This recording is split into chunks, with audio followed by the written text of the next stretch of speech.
अबको पालोमा श्रीमद् भागवत गीताको बाँकी अध्याय वाचकको रूपमा हुनुहुन्छ भरत कुमार ओली, प्रविधि संयोजनमा दिपेन्द्र पौडेल।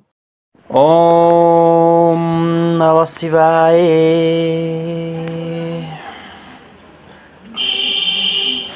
ओम श्री परमात्मने नमः। अथ पञ्चदशो अध्याय 15औं अध्याय। महापुरुषहरूले संसारलाई विभिन्न दृष्टान्तहरूबाट सम्झाउने प्रयास गर्नुभएको छ। कसैले यसलाई भटवाटवी भन्ने, कसैले संसार सागर भने अवस्था भेदलाई, त्यसैलाई भवनदी र भवकूप पनि भनियो। कहिले यसको तुलना गोपदबाट गरियो, अर्थात् जति इन्द्रियहरूको आयतन छ त्यति नै संसार छ र अन्त्यमा यस्तो पनि अवस्था आयो कि नामले त भव सिन्धु सुखाही, भव सिन्धु पनि सुक्यो के संसारमा यस्ता समुद्रहरू छन्। युगेश्वर कृष्णले पनि संसारलाई समुद्र र रुखको संज्ञा दिनुभयो र अध्याय 12मा उहाँले भन्नुभयो कि जो मेरो अनन्य भक्त छन् उनको संसार समुद्रबाट चाँडै नै उद्धार गर्नेवाला छु। यहाँ प्रस्तुत अध्यायमा कृष्ण भन्नुहुन्छ, संसार एउटा वृक्ष हो, यसलाई काटेर नै योगीजन त्यस परमपदलाई खोज्दछन्। ऊर्ध्वो मूलमत्त शाखमद्धत्वा प्राहुरवै मम छन्दासि यस्य पर्णानि वेदवेद स वेदवितम्। हे अर्जुन, ऊर्ध्वमूलत्वम भनेको माथिको परमात्मा नै जसको मूल हो, अध शाखम भनेको तल प्रकृति नै जसका शाखाहरू हुन्। यस्तो संसार रूपी पिपलको रुखलाई अविनाशी भनिन्छ। वृक्ष त श्रो अर्थात् भोलिसम्म पनि रहनेवाला छैन, जुनसुकै बेला पनि कट्न सक्छ। तर अविनाशी श्रीकृष्णका अनुसार अविनाशी दुईवटा छन्, एउटा संसार रूपी रुख अविनाशी र अर्को त्यसभन्दा पनि पर परम अविनाशी वेद। यस अविनाशी संसार पिपटको पात भनिएको छ। जो पुरुष यस संसार रूपी रुखलाई देख्दै नदेखि विधि गरी लिन्छ त्यो वेदको ज्ञाता हो। जसले यस संसारको वृक्षलाई जानेको छ त्यसले वेदलाई जानेको छ, न कि ग्रन्थ पढ्नेले। पुस्तक पढ्नाले त उता पढ्ने प्रेरणा मात्र मिल्छ र पातहरूको स्थानमा वेदले के आवश्यक ठान्दछ। वस्तुत पुरुष भौतारिँदै जुन अन्तिम कोपिला अर्थात् अन्तिम जन्म लिन्छ त्यहीँबाट वेदको नि छन्द जो कल्याणको सृजना गर्दछ त्यहीँबाट प्रेरणा दिन्छन्।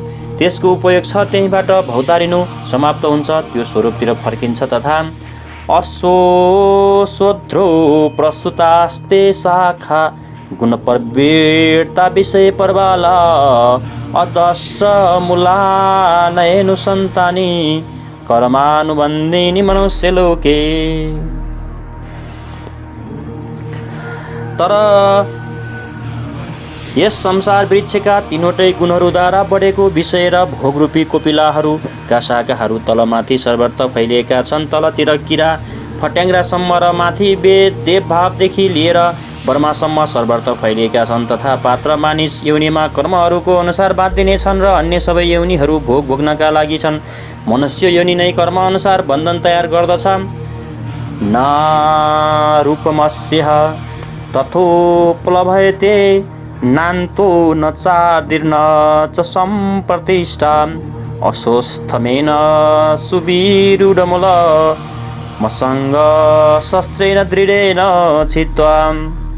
तर यस संसार वृक्षको रूप जस्तो भनिएको छ त्यस्तो त्यहाँ पाइँदैन, किनकि न त यसको आदि छ न त अन्त्य र न राम्रो प्रकारले यसको स्थिति छ, किनकि यो परिवर्तनशील छ। यस दृढ मूल भएको संसार रूपी रुखलाई दृढ असङ्ग शस्त्रेण, असङ्ग अर्थात् वैराग्य रूपमा शस्त्रद्वारा काटेर संसार रूपी रुखलाई काट्नु पर्दछ। यस्तो होइन कि पिपलको जरामा परमात्मा बस्नुहुन्छ वा पिपलको पात वेद हो र रुखलाई आरती गर्न लाउनु पर्दछ, यस्तो पटक्कै होइन। तर यस संसार रुखको मूल त स्वयं परमात्मा नै बीज रूपबाट प्रसारित छ, के त्यो पनि काटिनेछ। दृढ वैराग्यद्वारा यस प्रकृतिको सम्बन्ध विच्छेद हुन्छ, यही काट्नु हो। काटेर के गर्ने? तत्पद तत्परिमार्गितव्ये यस्मिन् गता न निर्बन्तति भूये तमिह चात् पुरुष परपदे यात प्रवृत्ति परसिर्ता पुरानी। दृढ वैराग्यद्वारा संसार काटेपछि त्यस परमपद परमेश्वरलाई राम्ररी खोज्नु पर्दछ र जसमा एकपटक गइसकेपछि मानिस फेरि फर्केर यस संसारमा आउँदैन अर्थात् पुनः निर्वृत्त प्राप्त गरिलिन्छन्। तर त्यसको खोज कुन प्रकारले सम्भव छ योगेश्वरले भन्नुहुन्छ यसका लागि समर्पण आवश्यक छ जुन परमेश्वरबाट पुरातन संसार वृक्षको प्रवृत्ति विस्तारलाई प्राप्त भएको छ। त्यही आदि पुरुष परमात्माको म शरण हुँ।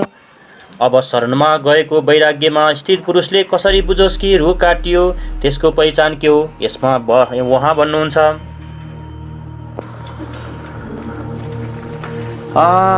जसको मोह र मान नष्ट भएको छ आसक्ति रूपी सङ्ग दोष जसले जितेका छन् अध्यात्म मनिथ्या परमात्माको स्वरूपमा जसको निरन्तर स्थिति छ जसका कामनाहरू विशेष रूपमा निवृत्त भइसकेका छन् र सुख दुःखको द्वन्द्वबाट विमुख भएको ज्ञानीजन त्यस अविनाशी परमपदलाई प्राप्त गर्दछन्।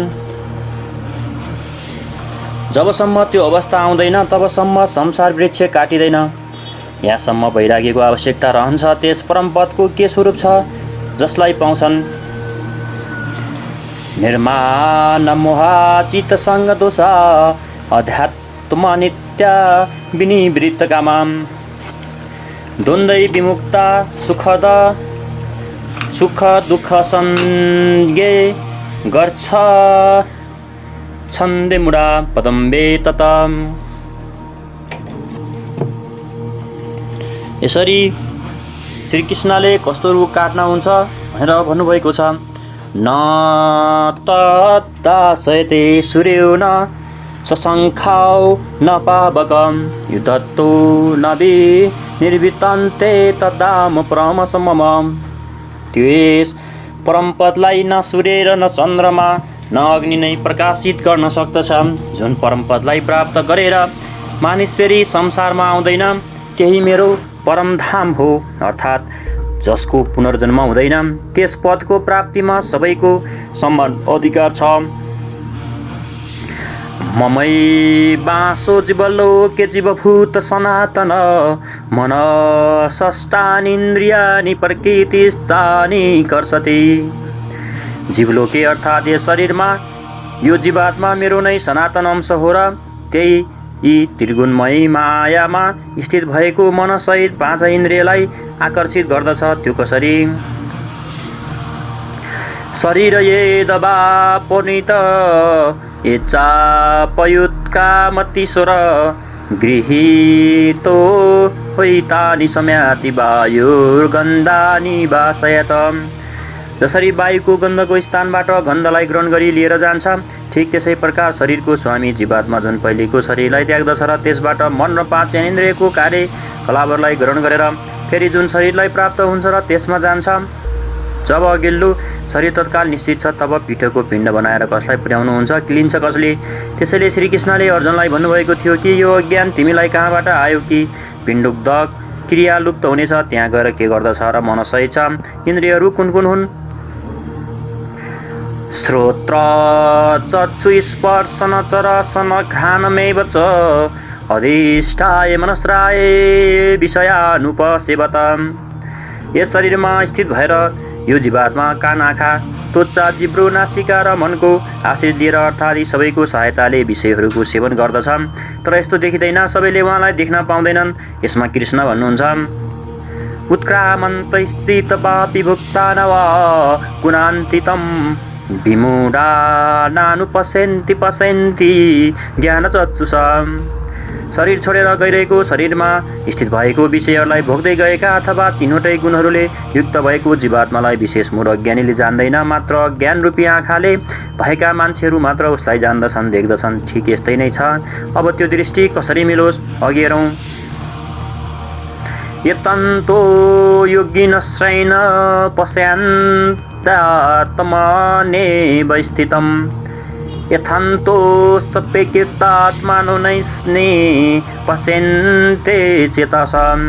योगीजन आफ्नो हृदय मारी चित्तलाई सबैतिरबाट समेटेर यस आत्मालाई यत्न गर्दै प्रत्यक्ष देख्दछन्। तर अकृतार्थ आत्मावाला अर्थात् मलिन अन्तस्करण भएका अज्ञानीजन यत्न गर्दा गर्दै पनि यस आत्मालाई जान्दैनन्, किनकि त्यसको अन्तस्करण बाहिरी प्रवृत्तिहरूमा अहिले छरिएको छ र चित्तलाई सबैतिरबाट समेटेर अन्तरात्मामा यत्न गर्न भाविक जन नै उसलाई पाउन योग्य हुन्छ र अन्तस्करणबाट सतत स्मरणको आवश्यक छ। अब ती महापुरुषहरूको स्वरूपमा जुन विभूतिहरू पाइन्छन्, जुन पछाडि बताइ पनि सक्नु भएको छ, त्यसमा प्रकाश पार्नुहुन्छ। यदादित्यगत तेजो जगद्दासयत्यखिलम् ये चन्द्रमासि यच्चाकृत ततेजो विद्धि मामकमाम्। यो तेज सूर्यमा स्थित भएर सम्पूर्ण जगतलाई प्रकाशित गर्दछ र जो तेज चन्द्रमामा स्थित छ र जो तेज अग्निमा छ, यसलाई तिमी मलाई नै जान। अब त्यस महापुरुषको कार्य बताउनुहुन्छ। गामाविश्य च भूतानि धारयाम्यह मोजसा पुष्णामि चौषधि सर्वासमो भूत्वा रसात्मकम्। मानव पृथ्वीमा प्रवेश गरेर आफ्नो शक्तिबाट सबै भूतहरूलाई धारण गर्दछु र चन्द्रमामा रसस्वरूप भएर सम्पूर्ण वनस्पतिहरूलाई पुष्टि गर्दछु। अहम वैश्वानरो भूत्वा प्राणिना देहमाश्रित प्राणापान समायुक्त पचामेन्ये चतुर्विर्गमा। मानव प्राणीहरूको शरीरमा अभिरूपले स्थित भएर प्राण र पानमा युक्त भएको 4 प्रकारका अन्नहरूलाई पचाउँछु। अध्याय 4 मा स्वयं युगेश्वर श्री कृष्ण इन्द्राङ्गी समेमाग्री योगाग्री प्राणपानाग्री ब्रह्मादि इत्यादि 13-14 अग्निहरूको उल्लेख गर्नुभयो, जसमा सबैको परिणाम ज्ञान हो। ज्ञान नै अग्नि हो, श्रीकृष्ण भन्नुहुन्छ। यस्तो अग्नि स्वरूप भएका प्राण र पानलाई युक्त 4 विधिहरूबाट जप सधैँ श्वास प्रश्वासबाट हुन्छ र उसका 4 विधिहरू भैखरी मध्येमा पश्यन्ती र परा हुन् र यी 4 विधिहरूबाट तयार हुने अस्त्रहरूलाई अन्नहरूलाई मनै पचाउँछु। श्रीकृष्णको अनुसार बर्मा नै एकमात्र अन्न हो र जसबाट आत्मा पूर्ण तृप्त हुन्छ, फेरि कहिल्यै पनि अतृप्त हुँदैन। शरीरको पोषण र पोषक प्रचलित अन्नलाई योगेश्वरले आहारको संज्ञा दिनुभएको छ। वास्तविक अन्न भनेको परमात्मा हो। भैखरी मध्येमा पश्यन्ती र पराका 4 विधिबाट निस्केर नै त्यो अन्न परिपक्व हुन्छ र यसैलाई अनेकौं महापुरुषले नाम, रूप, लीला र धाम भनेका छन्। पहिले नामको जप हुन्छ, कर्मश हृदय देशमा इष्टको स्वरूप प्रकट हुन्छ र तत्पश्चात त्यसको लीलाको बोध हुन्छ र कि त ईश्वर कुन प्रकारले कण-कणमा पर्याप्त हुन्छ, कुन प्रकार सर्वत्र कार्य गर्दछ र त्यस प्रकार हृदय देशमा क्रिया र कलापहरूको दर्शन नै लीला हो। बाहिरको रामलीला रासलीला होइन कि यस ईश्वरीय लीलाको प्रत्यक्ष अनुभूति गर्दै जब मूल लीलाधारीहरूले को स्पर्श मिल्दछ तब धामको स्थिति आउँछ र त्यसमा जानेर साधक त्यसैमा प्रतिष्ठित हुन्छन्। त्यसमा प्रतिष्ठित हुनु र परावानीको परिपक्वताको अवस्थामा परम ब्रह्मको स्पर्श गरेर त्यसमा स्थित हुनु दुवै साथसाथै हुन्छ। यस प्रकार प्राण र अपान अर्थात् श्वास र प्रश्वाससँग युक्त भएर 4 विधिहरूबाट अर्थात् वैखरी मध्यमा पश्यन्ती र कर्मश उत्थान हुँदाहुँदै पराको पूर्तिकालमा त्यो अन्न ब्रह्म परिपक्व हुन्छ, मिल्छ पनि, पच्दछ पनि र पात्र पनि परिपक्व नै छ। सर्वस्य चाहरदि सन्निविष्टो मत्त स्मृति ज्ञानमपोहन च वेदैश्च सर्वैरहमेव वेदो वेदान्तकृदेद विदेह चाहम। मानै सबै प्राणीहरूको हृदयमा अन्तर्यामी रूपमा स्थित छु र मबाट नै स्वरूपको स्मृति सुरति जो तत्त्व परमात्मामा स्पेशमै छ त्यसको स्मरण हुनुहुन्छ। प्राप्तिकालको चित्रण हो र स्मृतिको साथ नै ज्ञान साक्षात्कार र अपोहन अर्थात् बाधाहरूको समनमा इष्टबाट नै हुन्छ र सबै वेदहरूद्वारा मानै जान्न योग्य छु। वेदान्तको कर्ता अर्थात् वेदस्य अन्त सवेदान्त अलग थियो, त्यसैले त जानकारी भयो। अब जान्न साथ त्यही स्वरूपमा प्रतिष्ठित हुन गयो र अनि को कसलाई जानोस्। वेदको अन्तिम स्थितिको कर्ता म हुँ र वेदवित्त पनि मानै हुँ अर्थात् वेदको ज्ञाता। अध्यायको आरम्भमा उहाँले भन्नुभएको थियो कि संसार रुख हो र माथि परमात्मा मूल र त्यस प्रकृतिसम्मका शाखाहरू हुन्।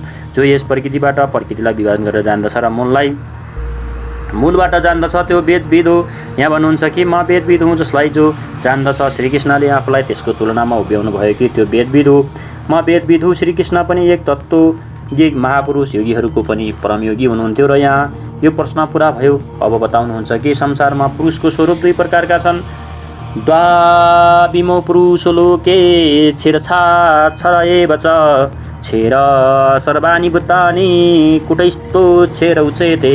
अर्जुन, यस संसारमा छेर भनेको क्षय हुने र परिवर्तनशील तथा अक्षर भनेको अक्षय अपरिवर्तनशील गरी दुई प्रकारका पुरुषहरू छन्। तिनीहरूमा सम्पूर्ण भूत प्राणीहरूको शरीर त नाशवान छ, छेर पुरुष हुन्, आज छ भने भोलि छैन, र यो कुटस्थ पुरुषलाई अविनाशी भनिन्छ र साधनाद्वारा मनसहित इन्द्रियहरूको निरोधता जसको इन्द्रिय समूह कुटस्थ छ त्यही अक्षर कहलाउँछ। र अब तपाईँ स्त्री हुनुहुन्छ अथवा पुरुष, यदि शरीर र शरीर जन्मको कारण संस्कारहरूको क्रम लागिरहेको छ भने तपाईँ छेर अथवा छे हुने पुरुष हुनुहुन्छ, र जब मनसहित इन्द्रियहरू कुटस्थ हुन्छन् तब त्यही अक्षर पुरुष मनाउँछ। जब छे हुने खालको पुरुष हामी महिला र पुरुष शरीरबाट बनेका छौँ भने हामी छे हुने पुरुष हौँ, यदि होइन भने अक्षर हुन्छ।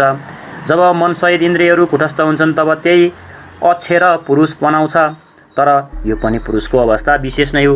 यी दुवैभन्दा पर पनि एउटा अर्को पुरुष छ, उत्तम पुरुषत्वनीय परमा मृत्युदाहत यो लोक त्रयमा विश्वे विभक्तेरवेश्वर। ती दुवैभन्दा अति उत्तम पुरुष त अरू नै छ, त्यो जो तीनवटै लोकहरूमा प्रवेश गरेर सबैको धारण पोषण गर्दछ र अविनाशी परमात्मा ईश्वर त्यस्तो भनिएको छ। परमात्मा अव्यक्त अविनाशी पुरुषोत्तम इत्यादि उसको परिचायक शब्द हुन् र वस्तुत यो अरू नै छ, अर्थात् अनिर्वचनीय छ, र यो छेर र अक्षरभन्दा पर महापुरुषको अन्तिम अवस्था हो, र जसलाई परमात्मा इत्यादिको शब्दहरूबाट इङ्गित गरिएको छ र त्यो अरू नै हो, अर्थात् अनिर्वचनीय हो। त्यही स्थितिबाट योगेश्वर श्रीकृष्ण आफ्नो पनि परिचय दिनुहुन्छ। यथा यस्मात् तच्छेरमति तोहं छेरादपि च्युतम् अतोऽस्मि लोके वेदे च प्रथित पुरुषोत्तम। म उपयुक्त नाशवान परिवर्तनशील क्षेत्रबाट सर्वथा अति छु र अक्षर अथवा अविनाशी कुटस्थ पुरुषभन्दा पनि उत्तम छु, त्यसैले लोक र वेदमा पुरुषोत्तम नामले प्रसिद्ध छु। यो मामे वमसम्मुरो जानाति पुरुषोत्तम स सर्ववित्त जतिमा सर्वभावेन भारत। हे भारत, जस्तो कि माथि भनिएको छ, यस प्रकार जो ज्ञानी पुरुष म पुरुषोत्तमलाई साक्षात जान्दछ त्यो सर्वज्ञ पुरुष सबै प्रकारले म परमात्मालाई नै भर्दछ, त्यो मबाट विलग टाढा छैन। इति गुहातं शास्त्रमिदमुक्तमया नघ एतदबुद्धत्वा बुद्धिमानस्यात् कृतकृतस्य भारत। हे निष्पाप अर्जुन, यस प्रकार यो अति गोपनीय शास्त्र मद्वारा भनियो, यसबाट तत्त्वबाट जानेर मानिस पूर्ण ज्ञाता र कृतज्ञ हुन्छ। अत योगेश्वर श्रीकृष्णको यो बानी स्वयंमा पूर्ण शास्त्र हो। श्रीकृष्णको यो रहस्य अत्यन्त गुप्त थियो, उहाँले मात्र अनुरागीहरूलाई बताउनु भयो कि यो अधिकारीका लागि थियो, सबैका लागि होइन। तर जब यही रहस्य लेख्नमा आउँछ सबैको सामान्य पुस्तक रहन्छ, यसैले लाग्छ कि श्रीकृष्णले सबैलाई भन्नुभयो, तर वस्तुत यो अधिकारीका लागि मात्रै हो र श्रीकृष्णको यो स्वरूप सबैका लागि पटक्कै थिएन। कोही उहाँलाई राजा, कोही उहाँले दूत र कोही यादव भन्थे, तर अधिकारी अर्जुनसित उहाँले कुनै दुराव राख्नु भएन र उनले पाए कि उहाँ परम सत्य पुरुषोत्तम हुनुहुन्छ। दुराव राखेको भए उनको कल्याण नै हुने थिएन। यही विशेषता प्राप्तिवाला प्रत्येक महापुरुषमा पाइयो र रामकृष्ण परमहंसदेव एकपटक धेरै प्रसन्न हुनुहुन्थ्यो र भक्तले सोध्यो, आज तपाईँ धेरै प्रसन्न हुनुहुन्छ भन्नुभयो। आज म त्यो परमहंस थिएँ। उनको समकालीन कोही राम्रो महापुरुष परमहंस थिए, उनलाई सङ्केत गर्नुभयो र केही समयपछि उहाँ मन क्रम वचनबाट विरक्तिको आशाले आफ्ना पछि लागेका साधकहरूसँग भने, हेर अब तिमीहरू शङ्का नगर, म त्यही राम हुँ जो त्रेतामा भएका थिए र त्यही कृष्ण हुँ जो द्वापरमा भएका थिए। म उनीहरूको पवित्र आत्मा हुँ र त्यही स्वरूप हुँ। यदि पाउनु छ भने मलाई हेर। ठिक यसै प्रकार पूज्य गुरु महाराज पनि सबैको सामान्य भन्ने गर्नुहुन्थ्यो, हो म भगवानको दूध हुँ जो साँच्चीकै नै सन्त छ र त्यो भगवानको दूध हो, मद्वारा नै उहाँको सन्देश प्राप्त हुन्छ। र ईसाले भने, म भगवानको पुत्र हुँ, मेरो नजिक आऊ। त्यसैले कि ईश्वरको पुत्र कहलाउने छ वता सबै पुत्र हुन सक्छन् हो, यो कुरा भिन्न छ कि नजिक आउनुको तात्पर्य त्यहाँसम्मको साधनालाई साधना क्रममा हिँडेर पुरा गर्नुपर्दछ। मोहम्मद साहेबले भने, म अल्लाहको रसुल हुँ, सन्देश भाग हुँ। पूज्य महाराजज्यू सबैलाई यति मात्र भन्नुहुन्थ्यो, न कुनै विचारको खण्डन न मण्डन, तर जो विरक्तिमा पछि लागेका थिए उनीहरूलाई भन्नुहुन्थ्यो, मात्र मेरो स्वरूपलाई हेर। यदि तिमीलाई त्यस परम तत्त्वको चाहना छ भने मलाई हेर शङ्का नगर। धेरैले शङ्का गरे उनीहरूमाथि अनुभवमा देखाएर अप्काएर ती बाहिरी विचारहरूबाट हटाएर जसमा योगेश्वर श्रीकृष्णका अनुसार अनन्त पूजा प्रवृत्तिहरू छन् आफ्नो स्वरूपमा लगाउनु भएर उहाँ अद्यावधि महापुरुषको रूपमा अव्यवस्थित हुनुहुन्छ। यस प्रकार श्रीकृष्णको आफ्नो स्थिति गोपनीयता छँदै थियो, तर आफ्नो अनन्त भक्त पूर्ण अधिकारी अनुरागी अर्जुनको प्रति उहाँले त्यसलाई प्रकाशित पार्नुभयो। प्रत्येक भक्तको लागि सम्भव छ, महापुरुष लाखौँ मान्छेहरूलाई त्यस बाटोमा डोर्याउनुहुन्छ। यस अध्यायको निष्कर्ष के छ भने यस अध्यायको आरम्भमा योगेश्वर कृष्णले बताउनुभयो कि संसार एउटा रुख हो, पिपलको जस्तै रुख हो। पिपल एउटा उदाहरण मात्र हो, माथि यसको मूल परमात्मा र तल प्रकृतिसम्म यसका शाखाहरू छन्। जो यस रुखलाई मूलसहित विदित ज्ञात गरिलिन्छ त्यो वेदको ज्ञाता हो। यस संसार रुखका हाँगाहरू, रुखका शाखाहरू माथि र तल सर्वत्र व्याप्त छन् र मूल अनि यसको जराको जाल पनि माथि र तल सर्वत्र व्याप्त छ, किनकि त्यो मूल ईश्वर हो र त्यही बीज रूपबाट प्रत्येक जीव हृदयमा निवास गर्दछ। पौराणिक आख्यान छ कि एकपटक कमलमाथि बसेका ब्रह्माज्यूले विचार गर्नुभयो कि मेरो उद्गम के हो, जहाँबाट उहाँको जन्म भएको थियो। त्यस कमल नालमा प्रवेश गर्दै गए, अनवरत हिँड्दै गएर तर आफ्नो उद्गम देख्न सकेनन्। पछि आत्तिएर उनी त्यही कमलको आसनमा बसे। चित्तको निरोध गर्नका लागि लागेर ध्यानमा उनले आफ्नो मूल उद्गम पाएर परमतत्त्वको साक्षात्कार गरेको स्तुति गरे। परमस्वरूपबाट नै आदेश मिल्यो कि म त सर्वत्र छु, तर मेरो प्राप्तिको स्थान मात्र हृदय हो। हृदय देशमा जो ध्यान गर्दछ त्यो मलाई प्राप्त गर्दछ। ब्रह्म एउटा प्रतीक हो। योग साधनाको एउटा परिपक्व अवस्थामा त्यस स्थितिको जागृत हुन्छ र ईश्वरतिर उन्मुख ब्रह्म विद्याबाट संयुक्त बुद्धि नै ब्रह्म हो। कमल पानीमा भए पनि निर्मल र निर्लेप रहन्छ र बुद्धि जबसम्म यताउता खोज्दछ तबसम्म पाउँदैन। जब त्यही बुद्धि निर्मलताको आसनमा आसीन भएर मन सही इन्द्रियहरूलाई समेटेर हृदय देशमा निरोध गरिलिन्छ, त्यस निरोधको पनि विलीनीकरणको अवस्थामा आफ्नै हृदयमा परमात्मालाई पाउँछ। यसरी कृष्णको अनुसार संसार एउटा रुख हो जसको मूल सर्वत्र छ र शाखाहरू पनि सर्वार्थ छन्। कर्मानुबन्धिनी मनुष्य लोके कर्मको अनुसार मात्र मानिस योनिमा बन्धन तयार गर्दछ, बाँध्दछ। अरू योनिहरू त यिनै कर्महरूको अनुसार भोग भोग्दछ। अतः दृढ वैराग्य रूपी अस्त्रद्वारा त्यस संसार रूपी पिपल रुखलाई तिमी काटेर त्यस परमपदलाई खोज जसमा जानुभएका महर्षि पुनर्जन्मको प्राप्त हुँदैन। कसरी जानौ कि संसार रुख काटियो र योगेश्वर बन्नुहुन्छ, जो मान र मोहबाट सर्वथा रहित छ, जसले सङ्ग दोष जितिसकेको छ र जसका कामनाहरू निर्भीत भइसकेका छन् र जो द्वन्द्वबाट मुक्त छ, त्यो पुरुष त्यस परमतत्त्वलाई प्राप्त गर्दछ। त्यस परमपदलाई न सूर्य न चन्द्रमा र न अग्नि नै प्रकाशित गर्न पाउँछ र त्यो स्वयं प्रकाश रूप हो, जसमा एकपटक प्रवेश गरिसकेपछि पुनः फर्केर आउँदैन र त्यो मेरो परमधाम हो, जसलाई पाउने अधिकार सबैलाई छ, किनकि त्यो जीवात्मा मेरो शुद्ध अंश हो। शरीरको त्याग गर्ने बेलामा जीवात्मा मन र पाँच इन्द्रियहरूको कार्यकलापबाट लिएर नयाँ शरीर धारण गर्दछ र संस्कार सात्विक छन् भने सात्विक स्तरमा पुग्दछ, राजसी हो भने मध्यम स्थानमा र तामसी भएमा जघन्य योनिहरूसम्म पुग्दछ तथा इन्द्रियहरूको अधिष्ठता मनको माध्यमबाट विषयहरूलाई देख्छ र भोग्दछ र यो देखिँदैन। यसलाई देख्ने दृष्टि ज्ञान हो, केही रट्नुको नाम अज्ञान होइन। योगीजन हृदयमा चित्तलाई समेटेर प्रयत्न गर्दै यसलाई देख्न पाउँछन् र अतः ज्ञान साधन गम्य छ र अध्ययनबाट उनको प्रति रुझान उत्पन्न हुन्छ। संशययुक्त अकृतात्मा मान्छेहरू प्रयत्न गरेर पनि उसलाई पाउन सक्दैन र यहाँ प्राप्ति गर्ने स्थानको चित्रण छ। अतः त्यस अवस्थाको विभूतिहरूको प्रवाह स्वाभाविक छ। त्यसमा प्रकाश पार्दै योगेश्वर कृष्ण भन्नुहुन्छ कि सूर्य र चन्द्रमामा नै म प्रकाश हुँ र अग्निमा म तेज हुँ। म नै प्रचण्ड अग्निहरूबाट चार विधिहरूको परिपक्व हुने अन्नलाई बचाउँछु। श्रीकृष्णको शब्दमा अन्न एकमात्र ब्रह्म हो। अन्न ब्रह्मति बेजानत तैत्तिरीय उपनिषद भृगुवल्ली, जसलाई प्राप्त गरेर आत्मा तृप्त हुन्छ र वैखरीदेखि पर्यन्त पूर्ण परिपक्व भइबस्छ। यो मात्र पनि हराउँछ र अन्नलाई मानै पचाउँछु अर्थात् सद्गुरु जबसम्म रथी हुँदैनन् तबसम्म यो उपलब्धि हुँदैन। सम्पूर्ण प्राणीहरूको अन्तर्देशमा स्थित भएर मानै स्मृति दिलाउँछु र जो स्वरूप स्मृति थियो त्यसको स्मृति दिलाउँछु। स्मृतिको साथ प्राप्त हुने ज्ञानमा पनि म नै हुँ र त्यसमा आउने बाधाहरूको निदान पनि मबाटै हुन्छ। म नै जान्ने योग्य छु र विदित भएपछि जानकारीको अन्तकर्ता पनि म नै हुँ र कसले कसलाई जानोस् म वेदविद हुँ। अध्यायको प्रारम्भमा भन्नुभएको थियो कि यो संसार वृक्षलाई मूलसहित जान्दछ, त्यो वेदविद हो, तर यसलाई काट्नेवाला नै जान्दछन्। यहाँ भन्नुहुन्छ म नै वेदविद हुँ र त्यस वेदविदहरूमध्ये आफ्नो पनि गणना गर्नुहुन्छ। अतः श्रीकृष्णले पनि यहाँ वेदविद पुरुषोत्तम हुनुहुन्छ, जसलाई पाउने अधिकार मानव मात्रलाई छ। र अन्त्यमा उहाँले भन्नुभयो कि लोकमा दुई प्रकारका मान्छेहरू छन्, पुरुषहरू छन्, एउटा छेर र एउटा अछेर। तर यो हो द्वन्द्वात्मक र त्यसभन्दा पनि पर जो परमात्मा परमेश्वर अव्यक्त र अविनाशी हुनुहुन्छ त्यो वस्तु अरू नै हो। त्यो छेद अक्षरबाट परको अवस्था हो र यही परमस्थिति हो।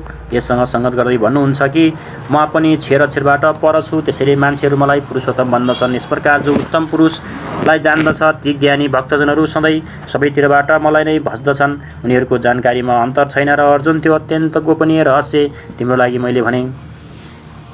प्राप्तिवाला महापुरुष सबैका समक्ष भन्दैनन्, तर अधिकारबाट दुरा भेदभाव पनि राख्नुहुन्न। दुरा भनेको भेदभाव गरेमा के पाइन्छ भन्दा यस अध्यायमा आत्मालाई 3 स्थितिहरूको चित्रण छेर अक्षर र अति उत्तम पुरुषको रूपमा व्याख्या गरिएको छ। ओम तत्सदिति श्रीमद्भगवद्गीतासूपनिषत्सु ब्रह्मविद्यायां योगशास्त्रे श्रीकृष्णार्जुन संवादे पुरुषोत्तम योगो नाम 5दशो अध्याय। यस प्रकार श्रीमद् भगवद गीता रूपी उपनिषद एवं ब्रह्मविद्या तथा योगशास्त्र विषय श्री कृष्ण र अर्जुनको संवादमा पुरुषोत्तम योग नामको 15औं अध्याय पूर्ण हुन्छ। इति श्रीमत् परमहंस परमानन्दसे शिष्य स्वामी अडगडानन्द कृते श्रीमद् भगवद गीताये यथार्थगीता भाष्ये पुरुषोत्तम योग नाम 5 अध्याय। यस प्रकार श्रीमद् परमहंस परमानन्दज्यूका शिष्य स्वामी अडगानन्द कृत श्रीमद् भगवत गीताको भाष्य यथार्थ गीतामा पुरुषोत्तम योग नामको 15औं अध्याय समाप्त हुन्छ। हरि ओम तत्सत।